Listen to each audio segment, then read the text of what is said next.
What's up, y'all? It is Von's Journey 2.0 back again with another video. And today I'm bringing you guys an inspirational Monday. Now I know I do inspirational Wednesdays too, but I think since I go to school on Mondays and Wednesdays, yes, I am in college. I think it's only fair that I do an inspirational Monday and Wednesday, and on Tuesday, Thursday, Friday, Saturday, Sunday, I do amusement parks. Now, I am currently right now reading a book called Freedom Writers. Now, if you know anything about me, I love this movie. This movie is amazing, and this book so far is amazing. In this book, it has the diary entries of the students that was in Eric Gorwell's classroom. And Erin Gorwell is an idol of mine. I love her, love her, love her. The way she taught her students is exactly the way I want to teach my students. So before I get into Interest Mondays, I want to tell you guys a little bit about myself as far as my education. So I am a secondary educational major. I said that wrong. Secondary education major, and I'm currently studying history. That's what I'm going to be going into teaching as a history teacher. I've always wanted to be a teacher since I was a sophomore in high school. It's been my passion. Now, the ride towards finding out my major was not easy. When I say finding out my major, meaning that, yes, I knew I wanted to be a teacher, but I didn't know what type of teacher I wanted to be until I exited high school. Unfortunately, I was a music major, so I was a music education major.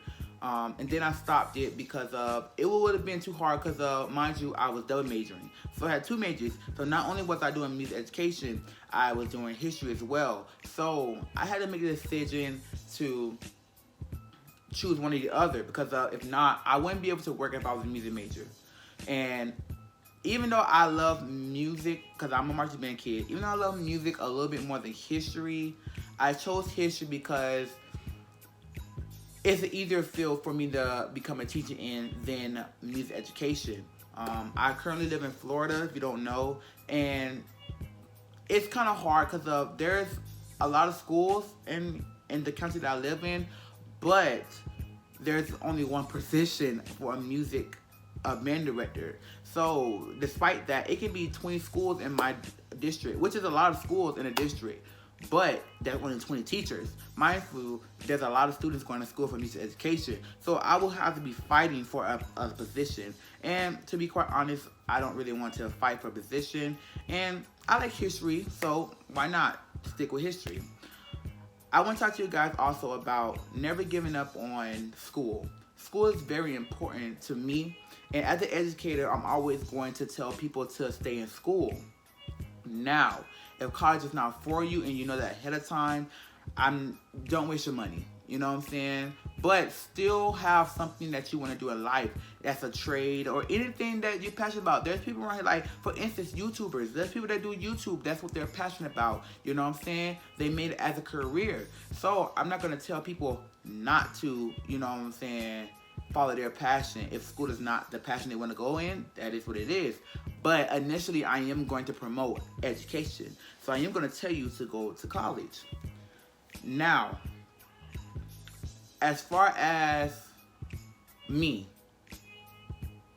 I chose to be a teacher because of one thing. One word: inspire.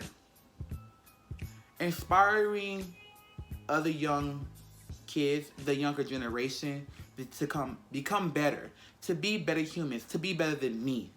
You know, I want to teach my kids when I become a teacher not only how to read a book, not only how to spell a word, not only to tell them what this president did or what this country did, but to educate them on life. I think that's one thing that we're missing out of the school system, especially in my county, is that we're missing out on the life goal. I think that we should increment life skills inside of our lesson plans as we become teachers, as we get skilled more as a teacher. I do think that we need a lot more male teachers. I think male teachers, not saying female teachers can't relate to students, because they can too, but I feel that male teachers can relate a lot to the younger generation, you know, just because we're not so pushy per se.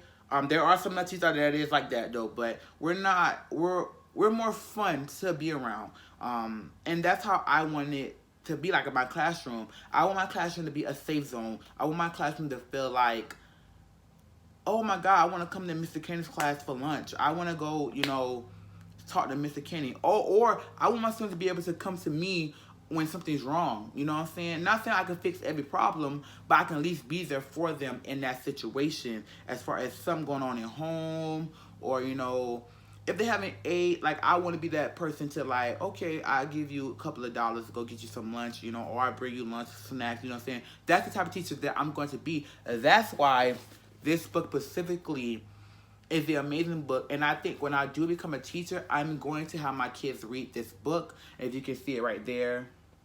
Yeah. Freedom Writer's Diaries. So, I'm going to read the first diary entry in this book.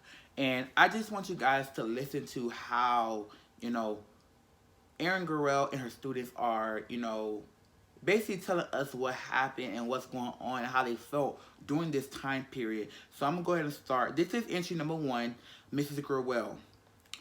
I'm going to read just a little bit of it, not the whole thing. So it says, Dear Diary, tomorrow morning, my journey as an English teacher officially begins. Since first impressions are so important, I wonder what my students will think of me. Now, I'm going to say this. As a teacher, that's something that I fear too. Like, oh my God, I don't want to embarrass myself as a teacher. I don't want my students to hate me, dislike me. But at the same time, as a teacher, you're not going to impress every student. Every student's not going to like you. So you just got to have a common balance of a love and hate relationship with some of your students at the end of the day. It says, will they think I'm out of the touch or too preppy? So if you watch a movie, she wears pearls, and basically most of the teachers are kind of like nice pearls, but they're kind of like shady about it because they're like, the other kid's gonna rob her, but as you know, they don't rob her. Or worse yet, that I'm too young to be taken seriously. Maybe I have them write a diary entry describing what their expectations are of me in the class. Even though I spent last year as a student teacher at Wilson High School, I'm still learning my way around the city. Long Beach is so different than the gated community I grew up in.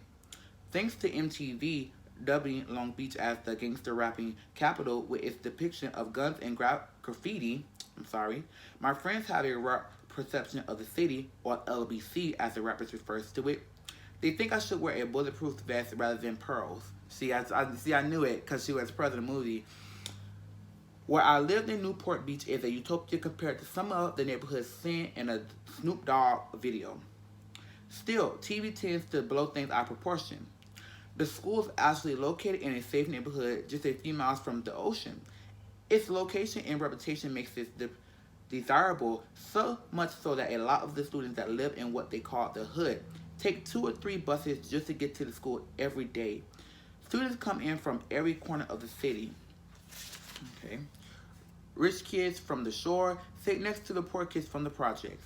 There's every race, religion, and culture within the confines of the quad. But since the Rodney King riots, racial tension has spilled over into the school. So, that little part of the book, just reading that, you can definitely tell where the movie got its inspiration from, because that is exactly what's in the movie. Because if you know, the secretary, I don't know if he's the secretary of the board of education in the movie, he kind of basically makes an integration program which brings kids from the project, or I don't really like to use the word projects or the ghetto, but brings kids from the poor side of the town and integrate them with the rich kids, meaning bringing them to a school that normally they wouldn't go to. You know what I'm saying? Just to better their education as a whole, to not make them feel like they're less than people with money, the kids with money. And it's really very powerful and inspiring, because as an educator, I want to go to a school where it's not so rich, or it doesn't have all the tools and stuff, because I feel like inspiring those students is more important, because they actually will benefit what you're trying to teach them, or they are the ones that are actually gaining life goals. Certain kids that already have, parents with money and stuff like that, they can buy their future, if I'm being honest. I mean, not saying they don't have to work hard for it, or they can't work hard for it, but it's a little easier for them than, say, a kid from the projects. I hope one day that I can inspire one student, because if I inspire one student, that means that I'm doing my job. And I'm always, like I said, I'm always going to tell kids to go to college, pursue a higher education, because that is important. And all the kids that's watching my videos, choose the better path. Never choose the path that, because I always tell people this: you are who you surround yourself around. So if you surround yourself around people that are bums, 9 times out of 10, you're going to be a bum. So always surround yourself around positivity. Surround yourself around people that is trying to reach a goal. So it doesn't matter if you are with a crowd of people that doesn't want to go to college, you know what I'm saying? But try to push them in a direction of, let's figure out your trade. Let's figure out what you want to do. You know what I'm saying? If you're good at photography, let's do something let me help you do some photography. But also, don't put yourself behind closed doors for somebody else. You gotta think about yourself first. That's the one key thing. Always think about yourself first. I have that issue where I used to do that. I used to think about others first and not myself. No, not anymore. And I see where I'm at now than where I was before. Like, now I'm in school, almost got my AA, you know what I'm saying? I'm doing very well in school and making new friends each and every day, making friends that inspire me to become better humans, and they know who they are, you know what I'm saying? And I just want you guys to understand that life is not so easy. It's a journey. And that's why my channel is called Vaughn's Journey. I'm taking you guys on this journey. And I want you guys to understand that, if you ever need somebody to talk to, you can always hit me up. In the description, I have my Instagram. You can always DM me, talk to me about education, talk to me about your problems. I'm here for you guys. You know what I'm saying? For all my subscribers, I'm here for you guys. And I just want you guys to just help me get to 200 subscribers. Help me. Just repost this video. Watch all my other videos, because all my other videos are freaking amazing. And as always, in order to change the world, just be yourself. That's all you can do, is just be yourself. Peace.